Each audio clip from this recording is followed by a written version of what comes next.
বাংলাদেশের সরকার পতনের দাবিতে বিরোধী দলকে নিয়ে মহাসমাবেশের আয়োজন করার পরিকল্পনা করছেন মার্কিন রাষ্ট্রদূত পিটার হাস।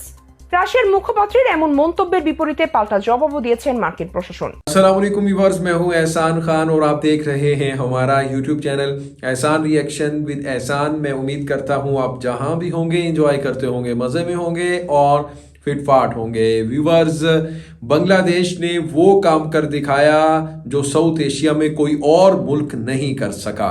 और आप खुद अंदाज़ा लगाइएगा कि अमेरिका जैसा सुपर पावर वो अब उसने भी घुटने टेक दिए हैं बांग्लादेश की हुकूमत के आगे, बांग्लादेशियों के आगे, और वो वजाहतें दे रहे हैं, वो इसके ऊपर बयान दे रहे हैं, स्टेटमेंट दे रहे हैं।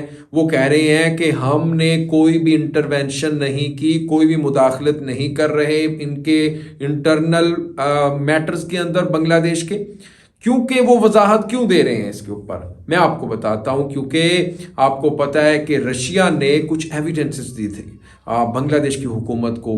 उसमें आप देखें कि वीडियो थी, उसमें ऑडियो थी, पिक्चर्स थी। जो पीटर हास इनके एम्बेसडर थे अमेरिका के, वो जाके इनके पॉलिटिशियन से मिल रहे थे, कुछ एक्स आर्मी के कमांडर्स के साथ भी मुलाकातें हो रही थी। वो चाहते थे कि रजीम चेंज हो, शेख हसीना की हुकूमत का तख्ता उलट दिया जाए। लेकिन फिर हुआ यूं कि वो सबूत जैसे ही आए, पूरी दुनिया में अमेरिका की बहुत ही ज़्यादा आपको पता है कि मिट्टी पलीद हुई और उनकी बेइज्जती हुई।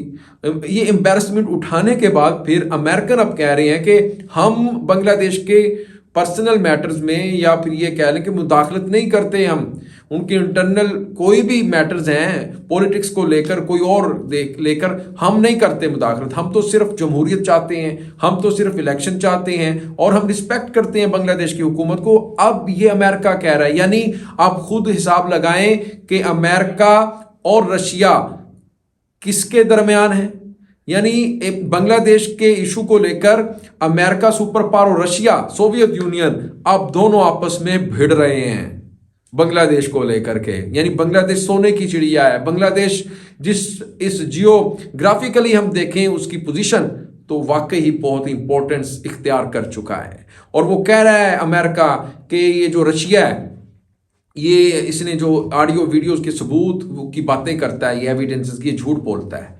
रशिया के ऊपर अब अमेरिका इल्ज़ाम लगा रहा है और कह रहा है कि असल में जो रशिया वो कैप्चर करता है, कि वो यूक्रेन वार को लेकर बात कर रहा है ना, कि यूक्रेन के ऊपर जिस तरह से ये इसने युद्ध छेड़ी हुई है, वो कह रहा है कि असल में जो रशिया है ना, ये कैप्चर करता है, हम नहीं करते किसी भी मुल्क को।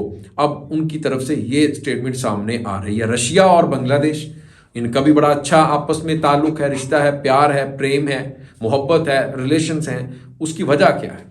असल में जो 1971-72 में ही इनके आपस में बड़े अच्छे ताल्लुकात बन चुके थे। और फिर अब रिसेंटली आप देखें कि नेवल बेस उन्होंने भेजी, अपनी वो शिप आई इधर बांग्लादेश में, चिटागोंग के पानियों पर घूम रही थी। उन्होंने पैगाम दिया कि हम बांग्लादेशियों के साथ खड़े हुए हैं।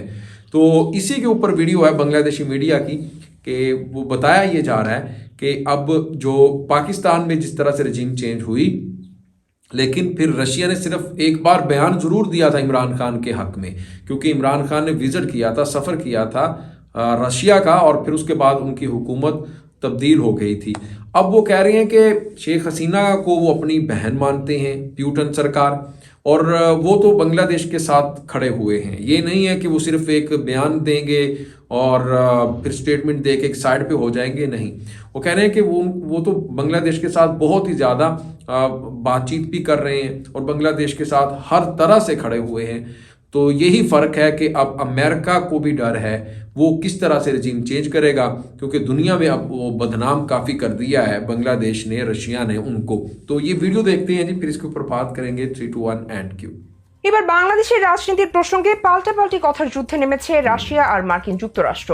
আসছে দ্বাদশ জাতীয় নির্বাচনকে ঘিরে যেভাবে রাজনৈতিক হস্তক্ষেপ বাড়িয়েছে মার্কিন প্রশাসন সহ পশ্চিমা জোটের অন্যান্য সহযোগী সংস্থাগুলো, তা নিয়ে একদিকে সোচ্চার হয়েছে জাতিসংঘ থেকে শুরু করে ইউরোপীয় ইউনিয়নের মতো প্রতিষ্ঠানগুলো।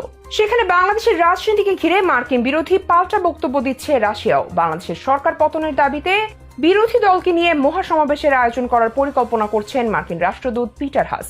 রাশিয়ার মুখপাত্রের এমন মন্তব্যের বিপরীতে পাল্টা জবাবও দিয়েছেন মার্কিন প্রশাসন। কিন্তু হঠাৎ করে বাংলাদেশের রাজনীতি নিয়ে কেন এমন পাল্টাপাল্টি অবস্থানে রাশিয়া আর মার্কিন যুক্তরাষ্ট্র, আর বাংলাদেশি বা কিভাবে দেখছে পুরো বিষয়টাকে?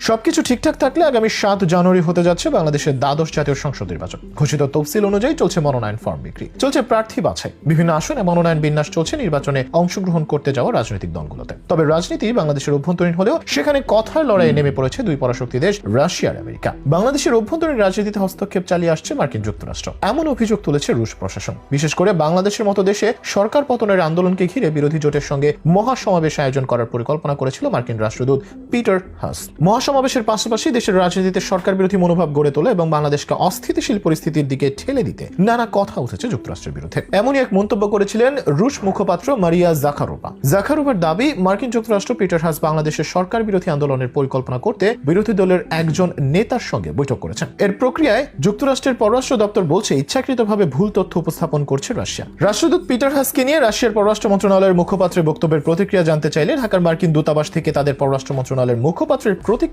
পাঠানো হয়। মার্কিন পররাষ্ট্র মন্ত্রণালয়ের মুখপাত্রের বরাত দিয়ে ওই প্রতিক্রিয়ায় বলা হয়, ইচ্ছাকৃতভাবে মারিয়া জাখারোভা যুক্তরাষ্ট্রের পররাষ্ট্র নীতি ও পিটার হাসের বিভিন্ন বৈঠকের বিষয়াদি ভুলভাবে উপস্থাপন করছেন। বাংলাদেশের কোনো রাজনৈতিক দলকে যুক্তরাষ্ট্র সমর্থন করে না, বাংলাদেশের কোনো দলকে যুক্তরাষ্ট্র অগ্রাধিকার দেয় না। এতে আরো বলা হয়, বাংলাদেশের জনগণ যা চায় আমরাও তাই চাই, এবং সেটি হচ্ছে অবাধ ও সুষ্ঠু নির্বাচন যা শান্তিপূর্ণ উপায়ে অনুষ্ঠিত হবে। আমাদের ও বাংলাদেশের জনগণ উভয়ের লক্ষ্য হচ্ছে শান্তিপূর্ণ উপায়ে অবাধ সুষ্ঠু নির্বাচন। মার্কিন দূতাবাসের কর্মকর্তারা সরকার বিরোধী দল, সুশীল সমাজ এবং অন্যান্য অংশীজনদের সঙ্গে যোগাযোগ রক্ষা করে চলবে বলে প্রতিক্রিয়া জানানো হয়। এর আগে গত 22 নভেম্বর রাশিয়ার পররাষ্ট্র মন্ত্রণালয়ের মুখপাত্র মারিয়া জাখারোভা নিয়মিত সংবাদ সম্মেলনে দাবি করেন, মার্কিন রাষ্ট্রদূত পিটার হাস অক্টোবরের শেষের দিকে সরকার বিরোধী সমাবেশ আয়োজনের পরিকল্পনা নিয়ে আলোচনা করতে বিরোধী দলের একজন সদস্যের সঙ্গে দেখা করেন। এ ধরনের কর্মকাণ্ড বাংলাদেশের অভ্যন্তরীণ বিষয়ে স্থূল হস্তক্ষেপের চেয়ে কম কিছু নয় বলে মন্তব্য করেন জাখারোভা।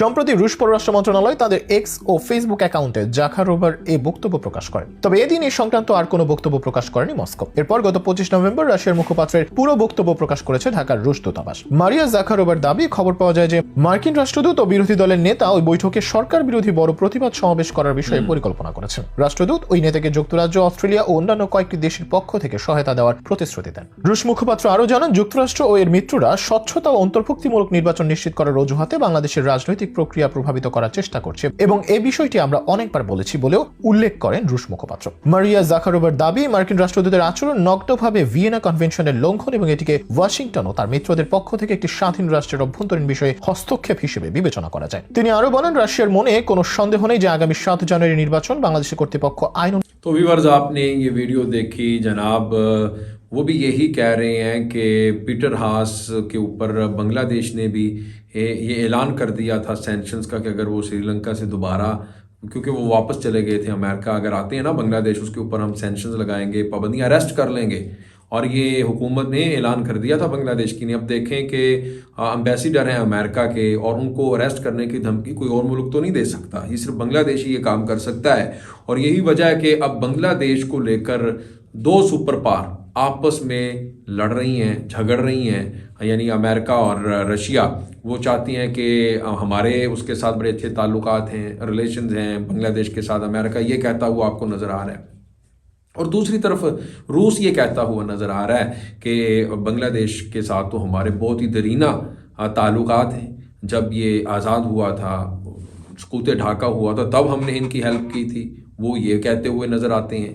तो अब देखें कि एक चीज़ तो है कि बांग्लादेश रशिया के पक्ष में है, और फिर अगर रशिया ने, अब वो देखें कि नेवल शिप भेजी इधर, और उसके बाद एक पैगाम था, खुला मैसेज था दुनिया को, अमेरिका को, कि अगर आपने कोई इस तरह की हरकत की, अटैक करने की या कैप्चर करने की, तो फिर हम भी बांग्लादेश का साथ देने से नहीं घबराएंगे, हम भी बांग्लादेश के साथ खड़े हुए हैं।